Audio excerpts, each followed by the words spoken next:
Cuando los cerdos se mudan a casa. Don Dickerman. ¿Serán los demonios la fuente de sus luchas? Los demonios han venido a matar, robar y destruir. Toman posesión de vidas, oprimen a creyentes y causan estragos para que los planes de Dios con su pueblo no se lleven a cabo. Cada día les damos demasiado poder a los demonios cuando de hecho Jesús nos ha dado autoridad para atarlos y ordenarles que se vayan. Jesús no dijo que aconsejemos o mediquemos demonios, más bien dijo, échenlos fuera.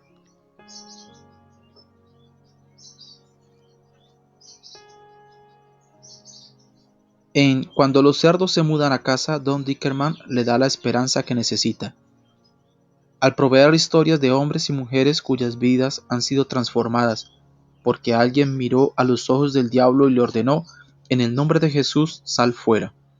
Con inspiradoras entrevistas, así como con perspicaces conversaciones con algunos de los peores presidiarios. Cuando los cerdos se mudan a casa, provee principios prácticos para administrar liberación de la opresión demoníaca. Don Dickerman es un ministro ordenado de la Iglesia Bautista del Sur, graduado de un seminario bautista.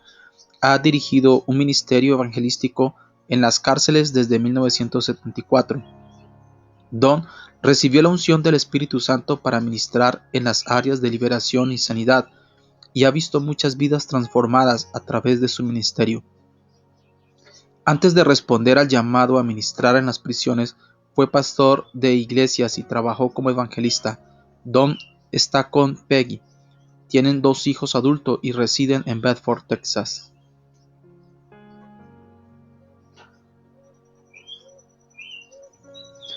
Prólogo. Cuando la validez del ministerio de rescate de Jesús fue desafiada y lo acusaron de echar fuera demonios por el poder de Belcebú, él respondió diciendo: o haced el árbol bueno y su fruto bueno, o haced el árbol malo y su fruto malo, porque por el fruto se conoce el árbol. Mateo capítulo 12, versículo 33. De la misma manera, el autor de este libro demuestra la legitimidad de su ministerio de liberación por el fruto que produce. He aquí mucho fruto, fruto bueno y que permanece. La amplia participación de Don Dickerman en el ministerio carcelario hace de este un libro único. Muchos de los casos que cita son de hombres y mujeres encarcelados, personas que son fácilmente identificables como candidatas a la salvación y liberación de la opresión demoníaca. Dickerman también hace un fuerte y franco desafío a las iglesias locales para que se comprometan con este ministerio escritural y esencial. Los principios escriturales de la liberación son claramente expuestos. Es obvio que Don Dickerman es parte de un ejército espiritual fuerte y nuevo que Dios está levantando hoy, por lo cual estoy muy agradecido. El cuerpo de Cristo es bendecido al tener las experiencias de Don y sus reflexiones puestas por escrito. Este es un libro que encontré imposible dejar de lado hasta que lo hube leído en su totalidad. Estoy persuadido de que también otros lo experimentarán. Frank D. Hammond, autor de Cerdos en la Sala. Nota del autor. El reverendo Hammond era graduado de la Baylor University de Waco y del Seminario Teológico del Suroeste de Fort Worth. Frank Hammond, a quien considero un amigo y consejero, murió en marzo de 2006.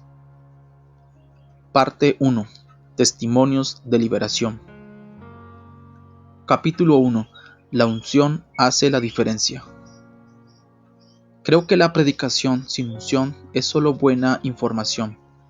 La presencia y el poder del Espíritu Santo deben ser el anhelo de cada predicador y de cada creyente. Quiero compartirle por qué creo que eso es tan importante y por qué creo que por escasez de ellos, Dios no puede hacer lo que desea para su pueblo. Veo venir un cambio en el cuerpo de Cristo.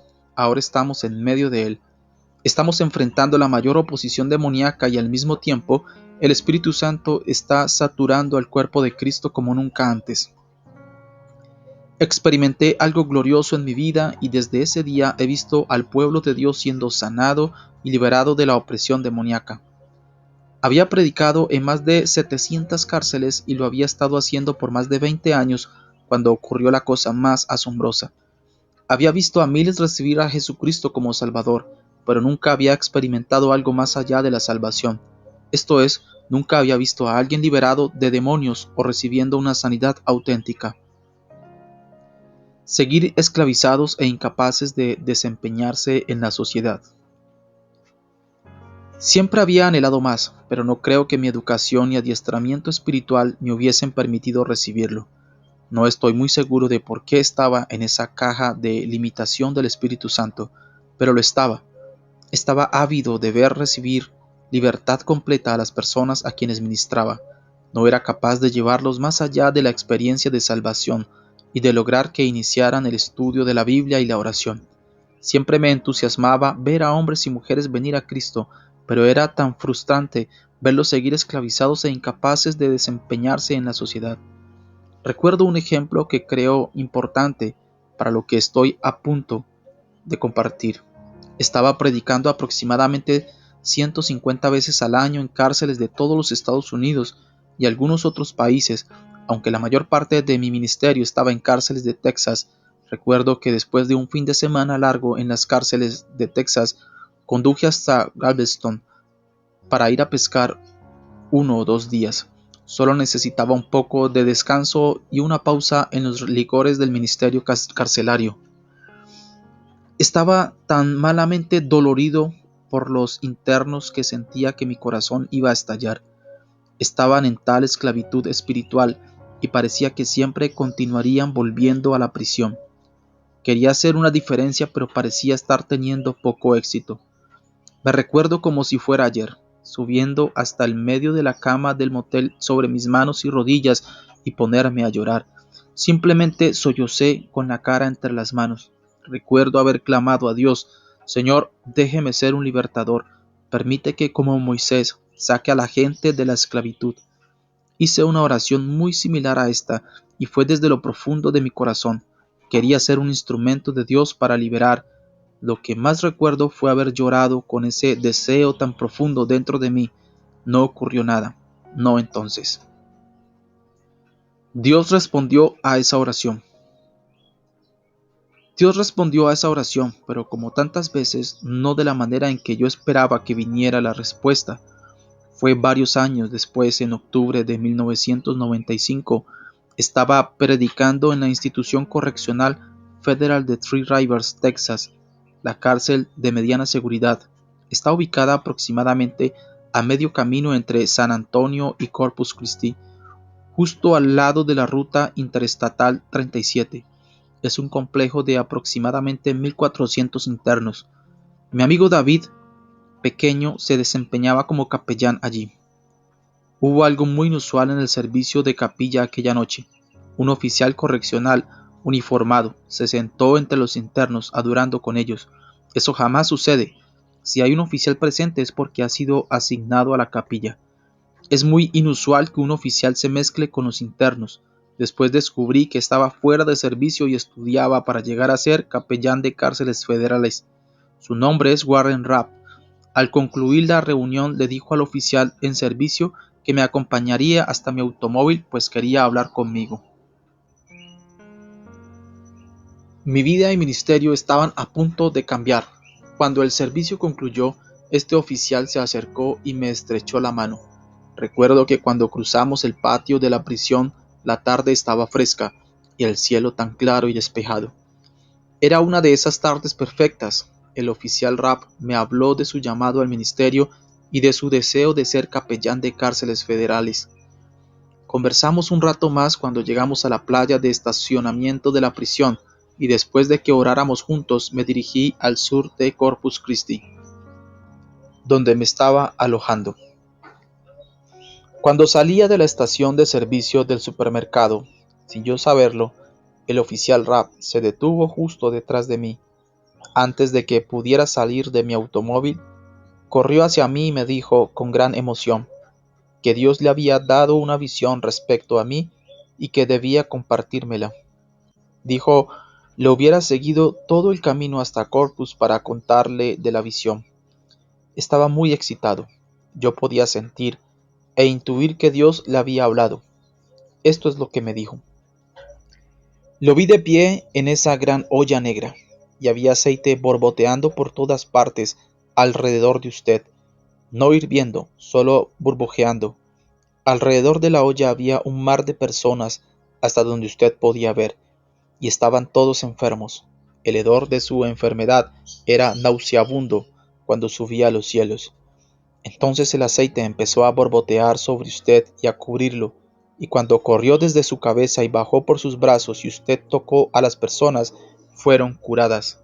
Prepárese, hermano, Dios lo está preparando para verterlo sobre usted. No puedo describir adecuadamente lo que sentí. Fue como estar bañado por la gloria de Dios. Mientras Él me estaba compartiendo esas palabras, yo sentía en mí la estremecedora presencia del Espíritu de Dios. Sabía que estas palabras eran de Dios, pero no supe qué hacer con las palabras de la visión. Mientras conducía de regreso a Corpus Christi, el llanto humedeció continuamente mis ojos. Había una emoción contenida en mi espíritu. Le agradecí a Dios muchas veces y recibí gustosamente la unción. Sinceramente no sabía cómo procesar todo eso. Mi preparación en el seminario no había cubierto esto. Aprendí cómo predicar. Había visto miles a recibir a Cristo como Salvador, quizás 100,000 o más, pero nunca había visto a alguien sanado o liberado de demonios. Se me había enseñado que los dones espirituales habían cesado. En realidad, lo que se me había enseñado era contrario a la palabra que me dio el oficial Rapp. Se me había enseñado que los dones del Espíritu se habían extinguido con los apóstoles. Se me había enseñado que los dones debían cesar porque cuando llegue lo perfecto, lo imperfecto desaparecerá. Primera de Corintios capítulo 13, versículo 10, y que esto significaba la palabra de Dios. Como ya tenemos la palabra de Dios, no es necesario que operen los dones del Espíritu. Eso es lo que se me había enseñado. Hoy me avergüenza haber estado tan ciego a la verdad escritural y tan excesivamente influido por la tradición religiosa que había perdido algunas de las mayores verdades. Yo no sabía cómo hacer que eso ocurriera. No sabía cómo hacer llamados al altar, excepto para salvación, y no iba a estar buscando lo que no necesitaba saber. Cuando extiendas tu mano, yo extenderé la mía. No mucho después de esta increíble experiencia, estaba en esa misma área del estado predicando en una cárcel estatal en Beeville. La unidad del Departamento de Justicia Criminal de Texas es llamada el Complejo Garza West. Alrededor de 500 internos estaban en el gimnasio esa noche y aproximadamente los 2/3 de los hombres habían respondido al llamado del altar. Cuando el servicio terminó, los hombres regresaron a sus asientos y fueron devueltos a sus respectivas áreas de alojamiento en las instalaciones.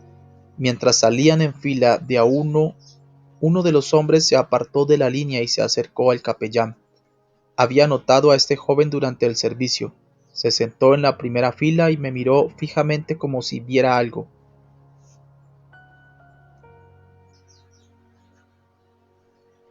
Había una mirada de admiración en su rostro cuando ministré.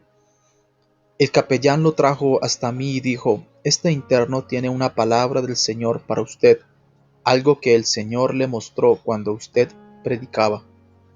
Seguía teniendo esa expresión en su cara. Dijo: «Señor, mientras usted estaba predicando vi algo, y Dios me dijo que le diga algo». Se movió junto a mí y me pidió que estirara mi brazo hacia adelante, derecho hacia los asientos ahora vacíos. Puso su brazo encima del mío y dijo: «Dios me dijo que le dijera que cuando usted extienda su mano, Él extenderá la suya». Parecía perplejo, como si solo estuviera entregando un mensaje. «¿Usted sabe qué significa eso, señor?». Sí, le dije, lo sé. Gracias por compartírmelo. Cuando dejé la cárcel esa noche, el Espíritu Santo de Dios pareció cubrirme otra vez. Es algo tan santo que resulta muy difícil de compartir. Mis ojos volvieron a llenarse de lágrimas simplemente por la gloria de su presencia. Sabía que Dios me había hablado nuevamente, y soy incapaz de describir cuán pequeño me hizo y me hace sentir eso. Empezó a suceder. Todavía no sabía cómo ministrar en esta área, no necesitaba saberlo, simplemente comenzó a suceder. Las personas se sanaban mientras yo predicaba, ni siquiera sabía cómo orar por su sanidad, pero ocurrió de todos modos. Recuerdo que la primera sanidad tuvo lugar en una institución correccional de Texas. No supe lo que había ocurrido hasta varias semanas después. Recibí una carta de un interno llamado Gary Jenkins. Decía que mientras yo estaba predicando sintió que un calor venía sobre él. Continuaba diciendo que le dolía una pierna a tal punto que apenas podía moverse, pero que el dolor se fue inmediatamente, y desde entonces su pierna tiene movilidad completa. He visto a Gary muchas veces desde esa reunión, y cada vez que lo veo me recuerda que está sano. Empecé a recibir muchas cartas así. Todas decían básicamente lo mismo. Tenía este problema, pero ya no lo tengo. Desde que el Espíritu Santo me tocó mientras usted predicaba, a duras penas podía contener la emoción de las personas que eran sanadas en mis servicios, aunque yo ni siquiera sabía que eso estaba ocurriendo. Empecé a experimentar osadía en esta área. A medida que la osadía aumentaba, experimentaba también una humildad increíble. Con frecuencia me sigo deteniendo a un lado del camino después de un servicio, para llorar y dar gracias. Qué pequeño se siente uno al ver a las personas genuinamente sanadas. Tengo siempre una profunda conciencia de que no tengo que hacer absolutamente nada, que es la obra soberana de Dios. Estaba experimentando milagros, y Dios me estaba permitiendo participar de algo que Él estaba haciendo. Piense en eso. ¿Qué sucedió en mi vida? No estoy seguro. Pienso que no puedo explicarlo. ¿Era así la llamada segunda bendición pentecostal? ¿Era el bautismo del Espíritu Santo? No, era un encuentro con el Espíritu Santo de Dios. No me parece importante poder definirlo. Era ciertamente una profunda experiencia emocional con el Espíritu Santo de Dios. No fue una experiencia única. Puedo decir que fue un indicador espiritual de una unción que continúa. Me resultan tan frustrantes las cuestiones denominacionales cuando veo la división y el desacuerdo que causan al cuerpo de Cristo. Dejaré que usted decida cómo llamar a lo que experimenté. Todo cuanto sé es que fue una unción que me cambió, y cambió el ministerio que Dios me había dado. Empecé a experimentar los dones espirituales y a operar en ellos. Era algo totalmente nuevo para mí. Era también completamente excitante. Fui renovado en el espíritu. Era algo fresco y nuevo, y es maravilloso. Junto con esta unción vino una nueva comprensión de la Escritura. Podía ver en ella cosas que no había visto antes. Comprendí quién era en Cristo, comprendí quién es Cristo y quién es Satanás. Tener un buen entendimiento de esto me dio gran osadía en la esfera de la guerra espiritual. Creo que si podemos captar estas tres cosas, nuestras vidas serán cambiadas. Primero, ¿quién es Cristo? Segundo, ¿quién soy en Cristo? Y tercero, ¿quién es Satanás?